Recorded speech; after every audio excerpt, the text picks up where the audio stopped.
Lamborghini car कांड जो है इसमें एक नया मोड़ आ गया है। आरोपी शिवम मिश्रा के वकील सामने आए हैं। मृत्युंजय सिंह दावा कर रहे हैं हादसे के वक्त कार शिवम मिश्रा चला ही नहीं रहा था, उनका तो ड्राइवर चला रहा था। पुलिस कमिश्नर कह रहे हैं प्रारंभिक जांच में शिवम मिश्रा के वाहन चलाने की बात सामने आई है। इस मामले में दुर्घटना की एफआईआर दर्ज कर ली गई है। कानून सबके लिए बराबर है, चाहे लैम्बोर्गिनी वाला है, छोटी कार वाला है। तो जो पक्षपात की बात भी बताएगी तो ऐसा बिल्कुल नहीं है। जो कार्रवाई है सख्त कार्रवाई की जाएगी। उसमें एफआईआर पंजीकृत की जा चुकी है। जो लोग जो लड़का जिसका नाम आया उसका नाम प्रकाश में आ गया, अब उनके खिलाफ कार्रवाई की जाएगी।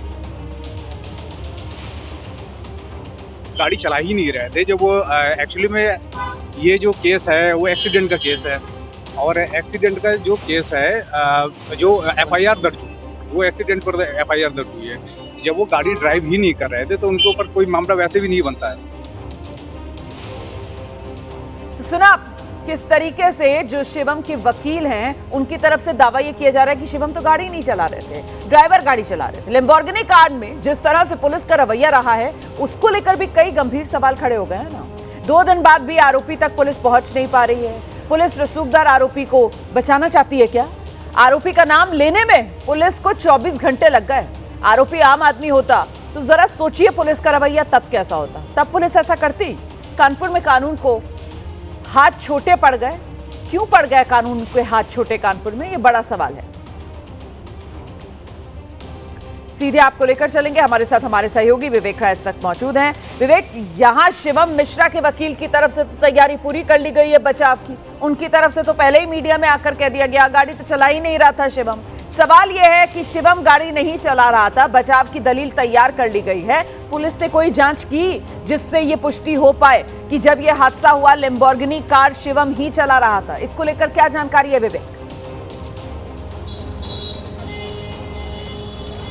देखिए, आपको बता दूं कि लगभग 42 घंटे इस पूरी घटना को हो चुके हैं, और जिस तरीके से शिवम के जो वकील निकल के सामने, और वकील ने कहा है कि शिवम गाड़ी नहीं चला रहा था, पर जो सोशल मीडिया पर तमाम वीडियोस वायरल है और इसके साथ साथ जो सीसीटीवी फुटेज एबीपी न्यूज़ को जो हाथ लगे उसमें शिवम ही गाड़ी से निकलता हुआ दिखाई दे रहा है। और शिवम गाड़ी में अकेले था और उसके बॉडीगार्ड्स ने शिवम को गाड़ी से निकाला है। यानी कि ये बात बिल्कुल साफ है कि शिवम ही गाड़ी चला रहा था। और फिलहाल वकील चाहे जितनी भी दलील दें, लेकिन जिस तरीके से पुलिस ने भी ये बात को माना है, क्योंकि जो कमिश्नर ऑफ पुलिस है उन्होंने भी ये बात कही है कि शिवम जो गाड़ी चलाते हुए उसके जो साक्ष्य हैं वो फिलहाल मिले हैं, और उसको लेकर जो तफ्तीश है वो आगे बढ़ाई जाएगी। पर देखिए, तमाम सवाल जो पुलिस की कार्यशैली पर खड़े हो रहे हैं, क्योंकि एक्सीडेंट सामान्य तौर पर किसी के भी से हो सकता है, पर जिस तरीके से पुलिस ने इसमें पक्षपातपूर्ण रवैया अख्तियार किया है वो अपने आप में तमाम सवालों घेरे में। क्योंकि सामान्य तौर पर किसी के साथ जब एक्सीडेंट होता है तो पुलिस उससे क्या व्यवहार करती है सबने देखा है, पर इसमें सबसे पहले वहाँ पे जिस व्यक्ति ने एक्सीडेंट किया उसको वहाँ पर छोड़ देना, किसी तरीके कोई एक्शन न लेना। फिर उसके बाद गाड़ी जब थाने पर आती है तो गाड़ी को किस तरीके से उसको ढका जाता है, और उसके बाद शिवम कहाँ पर है इस बात को लेकर के पुलिस को कोई जानकारी नहीं। और उसके बाद कल जब पुलिस यहाँ पर आती है तो पुलिस किस तरीके से दिखाई देती है, क्योंकि यही वो सामने का गेट है, और पुलिस जब गेट खटखटाती है तो भैया भैया करके आवाज़ जो है वो निकालती है, और कोई भी निकल के सामने नहीं आता। हालांकि एक वीडियो उसमें ये भी निकल के सामने आया कि शिवम ऊपर की तरफ से देखता हुआ उस वक्त दिखाई दिया था, लेकिन उस बात को भी लगभग 20 घंटे से ऊपर का वक्त हो चुका है, और उसके बाद से ये गेट वैसे ही तब से लगातार बंद है और कोई भी फिलहाल निकलता हुआ नहीं दिखाई दे रहा। और आप बिल्कुल सही कह रहे हैं। और देखिए, इसीलिए तो हम सवाल उठा रहे हैं ना कि साहब कानून के हाथ तो इतने लंबे होते हैं, लेकिन कानपुर पुलिस के हाथ आप देख लीजिए, पहुंच ही नहीं पा रहे हैं शिवम मिश्रा तक। बड़ा व्यापारी, उसका बेटा है, करोड़ों की गाड़ी का मामला है, और ऐसे में वो कानून के लंबे हाथ कानपुर पुलिस के लिए तो बहुत ही छोटे नजर आ रहे हैं। कानपुर में लैम्बोर्गिनी कार की टक्कर से जो लोग घायल हुए हैं उन्होंने शिवम मिश्रा के खिलाफ शिकायत दर्ज करवाई है, और साथ ही मुआवजे की मांग भी इन लोगों की तरफ से की जा रही है। हमने तहरीर दे दी। हमने मांग ये कही कि भाई जो 2 लड़के दोनों उनकी भी देख रेख करी जाए, जो उनकी चोट लगी है, प्लस हमारी गाड़ी है तो हमारी गाड़ी की अपने जो हो वो देखी जाए, प्लस जो हम लोग अगर चोट पर लगी हो तो हम लोग की सुरक्षा करी जाए। घायल तो टोटल देखा जाए तो 3 लोग हैं, और 2 लोग तो थाने जा चुके हैं, और हम लोग हल्की फुल्की चोट। तहसील में हम खड़े हुए थे, अपने मित्र का इंतजार कर रहे थे। हमारे दोस्त को थोड़ा सा वक्त हो गया आने में, उतने में ये कार आ रही थी, एक्सीडेंट हो गया। पहले बिलर पे टक्कर पड़ी, उसके बाद फिर मेरे टक्कर पड़ी है। अब उर्सला गए थे, मगर वहाँ पर जो है नहीं हुआ इलाज।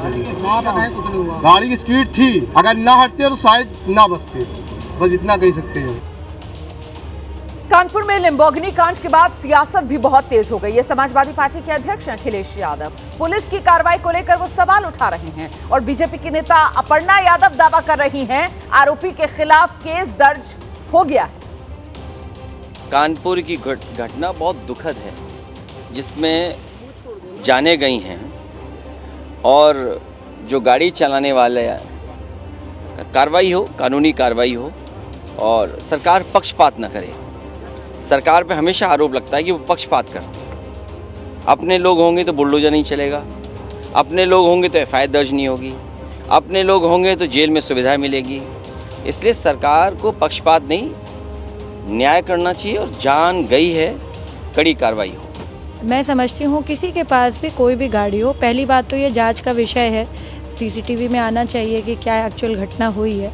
तो मुझे लगता है इसी वजह से जो है एक मुकदमा पंजीकृत किया गया है और पुलिस को साक्ष्य जुटा लेने चाहिए। मैं समझती हूँ किसी के पास कोई भी महंगी गाड़ी हो, वो रोल्स रॉयस हो, लैम्बोर्गिनी हो या कोई भी गाड़ी हो, उनके पास ड्राइविंग लाइसेंस एक प्रक्रिया की वजह से है और मैं समझती हूँ कि ऐसे लोग अगर इस तरीके का कार्य करेंगे तो कड़ी से कड़ी कार्रवाई करेंगे इस पर।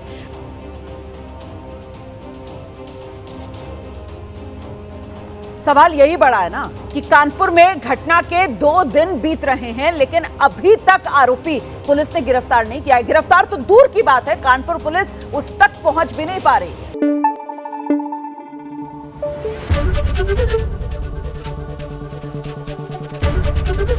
एबीपी न्यूज आपको रखे आगे।